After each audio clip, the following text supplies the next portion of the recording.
All right, day 40 of the 100 Days of Narration Challenge, and today's book is going to be The War of the Worlds, which was the second enemy, War of the Worlds by H.G. Wells. So I'm doing 2 H.G. Wells for this particular week, this week being the League of Extraordinary Gentlemen week.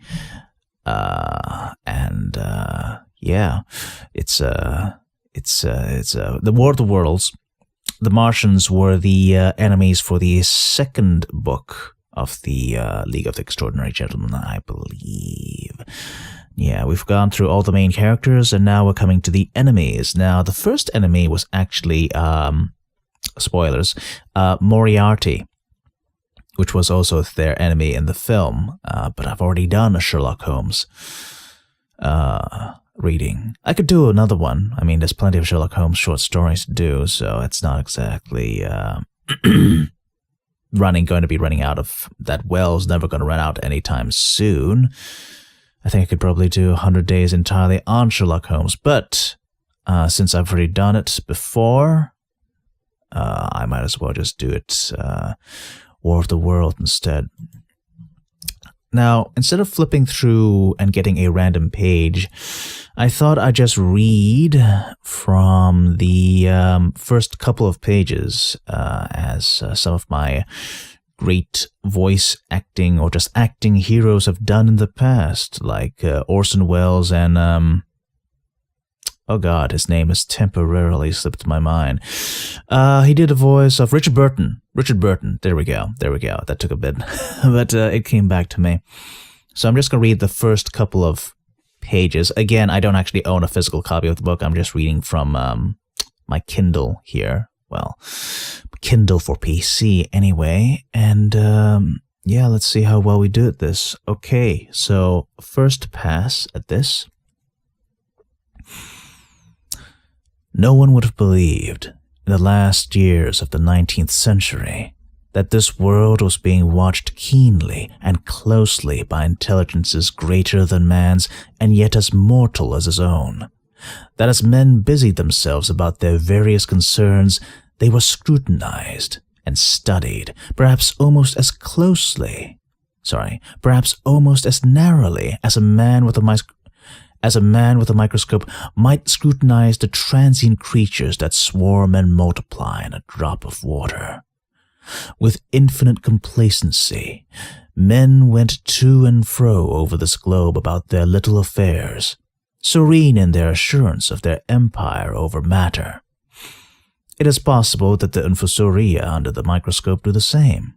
Infusoria, that sounds right. Infusoria, I-N-F-U-S-O-R-I-A. Not a word I'm familiar with, unfortunately. It is possible that the infusoria, it is possible that the infusoria under the microscope do the same.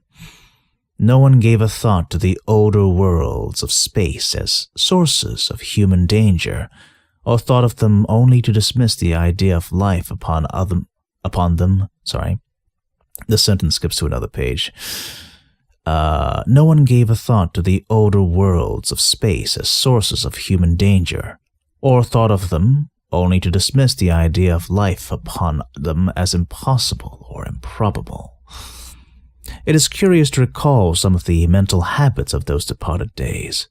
At most, terrestrial men fancied that there might be other men upon Mars, perhaps inferior to themselves, and ready to welcome a missionary enterprise.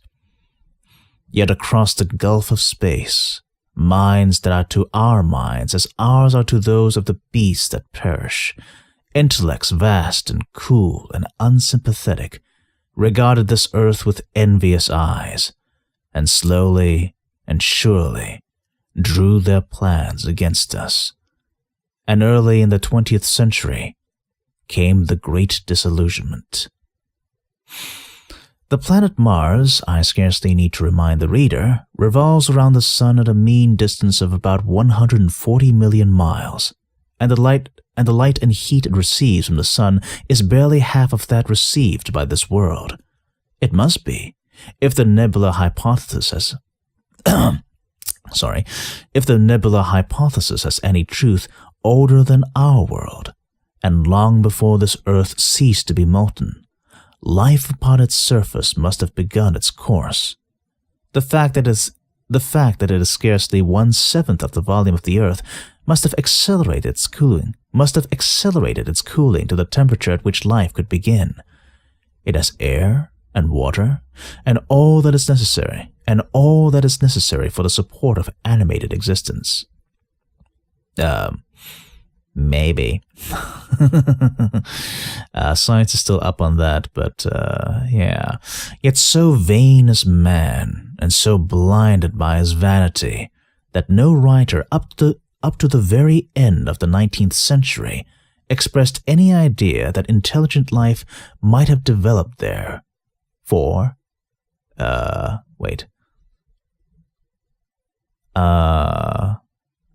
Therefore? Maybe it means therefore. No, it's... Okay, no, let's try that again. Yet so vain is man, and so blinded by his vanity, that no writer up to the very end of the 19th century expressed any idea that intelligent life might have developed far, or indeed at all, beyond its earthly level. Nor was it generally understood that since Mars is older than Earth. Skipping words, adding words. Wonderful. Nor was it generally understood that since Mars is older than our Earth, with scarcely a quarter of the superficial area, and remoter from the Sun, it necessarily follows that it is not only more distant from time's beginning, but nearer its end. The secular cooling that must someday overtake our planet has already gone far indeed with our neighbor.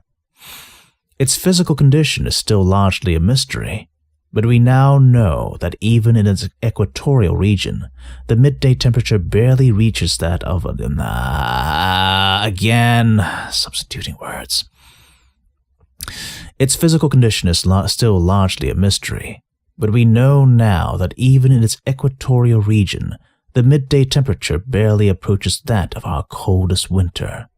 Its air is much more attenuated than ours. Its oceans have shrunk until they cover but a third of its surface. Surfaced. Why am I saying surfaced? It's just surface. Its oceans have shrunk until they cover but a third of its surface, and its slow seasons change. Huge snow And as its slow seasons change, huge snow caps gather and melt about either pole, and periodically inundate its temperate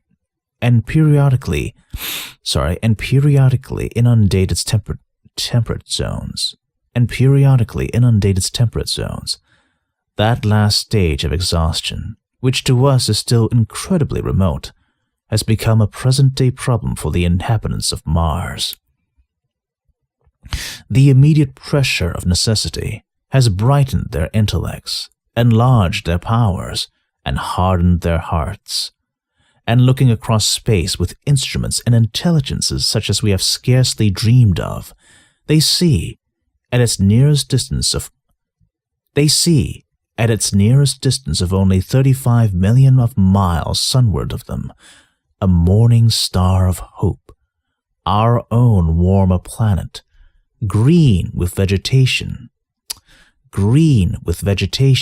and gray with water, with a cloudy atmosphere eloquent of fertility, with glimpses through its drifting cloud wisps.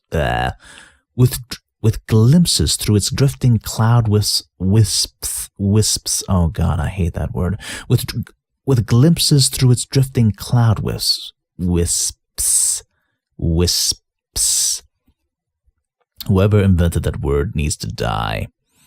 With glimpses through its drifting cloud wisps of broad stretches of populous country and narrow, navy-crowded seas.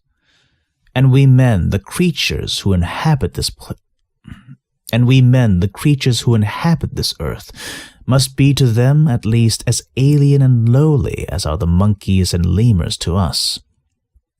The intellectual side of man already admits that life is an incessant struggle for existence, and it would seem that this too is the belief of the minds upon Mars. Their world is far gone in its cooling, and this world is still crowded with life, but crowded only with what they regard as inferior. But crowded only with what they regard as inferior animals. To carry warfare sunward is indeed their only escape from the destruction that generation after generation creeps upon them. And before we judge them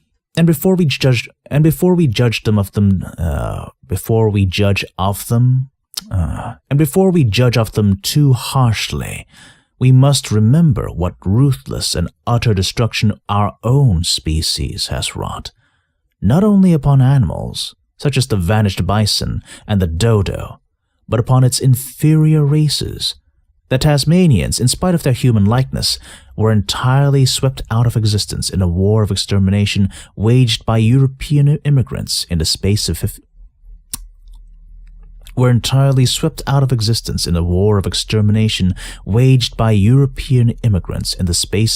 years. I was not aware of that particular aspect of Australian history. Okay, are we such apostles of mercy as to complain if the Martians warred in the same spirit? The Martians seem to have calculated their descent with amazing subtlety. Their mathematical learning is evidently far in excess of ours, and to have carried out their preparations with a well-nigh perfect unanimity. Yeah. I know the word unanimous, but unanimity doesn't really flow, and to have carried out their preparations with a well-nigh perfect unanimity. Had our instruments permitted it, we might have seen the gathering trouble. Far, and the sentence ends there. Okay. Not great. And I think I'll just leave it there. I don't think I'll do much better on the second pass anyway. It's certain words just get stuck in my throat, and that's not great. Oh well, so that was day 40 of the 100 Days of Narration Challenge. Tomorrow, day 41.